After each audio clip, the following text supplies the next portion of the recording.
આગળ વાત કરીએ સમાચારમાં પાલનપુરમાં ડાક કર્મચારીઓ હડતાલ પર ઉતર્યા છે। પડતર માગણીઓને લઈ અને પાલનપુરમાં રેલીનું આયોજન કરવામાં આવ્યું હતું। રેલી યોજી કલેક્ટરને આવેદનપત્ર પાઠવવામાં આવ્યું। પગાર, ગ્રેજ્યુઇટી અને કામના કલાકો સહિતની માગણીઓ કરવામાં આવી હતી।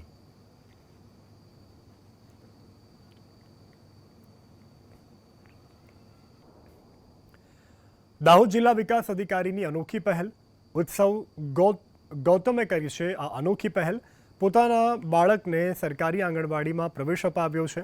દાહોદની છાપરી ખાતે આંગણવાડીમાં પ્રવેશ અપાવ્યો છે।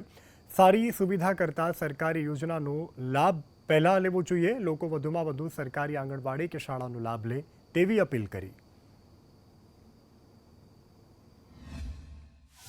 સંકલિત બાલ વિકાસ યોजना ભારત સરકારની એક મહત્વપૂર્ણ યોजना છે અને મેં ડીડીઓ તરીકેની કામગીરી અને પરફોર્મન્સ જોઈ છે। મને મારું પર્સનલ માનવું છે કે આ યોજના બહુ સફળ છે અને બાળકના વિકાસ માટે અને પોષણ માટે બહુ ખાસ યોજના છે અને સારી યોજના છે।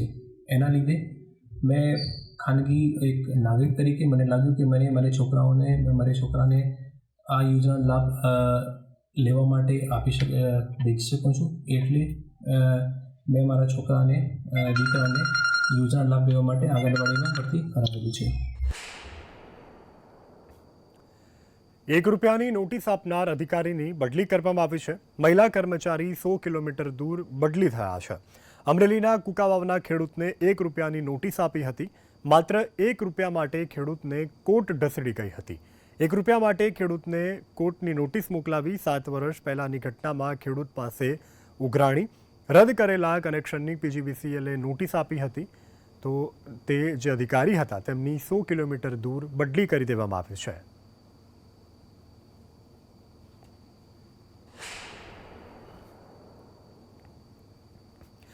મહેસાણાના અંડરપાસમાં પાણી ભરાતા એસટી બસ ફસાઈ હતી। અચાનક પાણી આવી જતા મુસાફર ભરેલી બસ ફસાઈ હતી।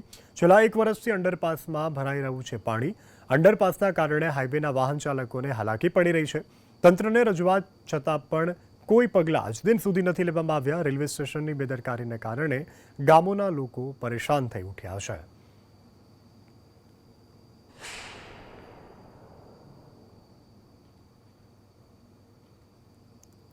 આગળ વાત સમાચારમાં ભરૂચના આમોદ નગરપાલિકાની બેદરકારી સામે આવી છે। પાલિકાની બેદરકારીને કારણે ખુલ્લી ગટરમાં આઈસર ટેમ્પો ખાબક્યો હતો।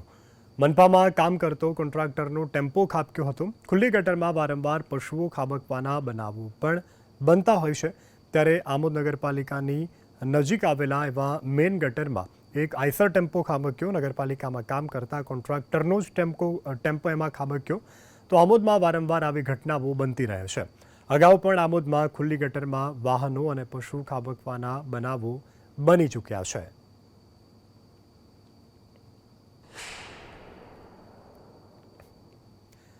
કચ્છની મહિલાઓ વેસ્ટ પ્લાસ્ટિકમાંથી બેસ્ટ ચીજો બનાવી અને આજે સ્વરોજગારી તો મેળવી રહી છે। આ સાથે પર્યાવરણને પણ તેઓ બચાવી રહી છે। ભુજના અવધનગરથી 50 મહિલાઓ પ્લાસ્ટિકના વેસ્ટને નવું સ્વરૂપ આપી બેસ્ટ વસ્તુઓ બનાવે છે। મહિલાઓ તૈયાર કરેલી વસ્તુઓ પ્રદર્શન, મેળા તેમજ ઓનલાઈન વેચાણમાં ભાગ લઈ અને પ્રતિ વર્ષે 10થી 12 લાખનો વેપાર કરે છે। મહિલાઓ પ્લાસ્ટિકમાંથી વણાટ કામ કરી રહી અને update bag, yoga bag, vegetable bags, gym bag સહિતની વસ્તુઓ બનાવી આત્મનિર્ભર બની છે।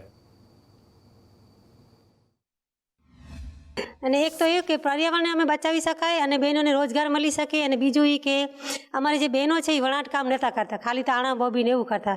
તો અમારે વિચાર એવો હતું કે આપણે વણાટમાં પણ બહેનોને કેવી રીતના લઈ આવે। તો એ એક કલા છે અમારી, તો બહેનો વિવિંગ કરી શકે અને રોજગાર મેળવી શકે। એટલા માટે અમે વેસ્ટ પ્લાસ્ટિકનું વિવિંગનું કામ ચાલુ કર્યું હતું।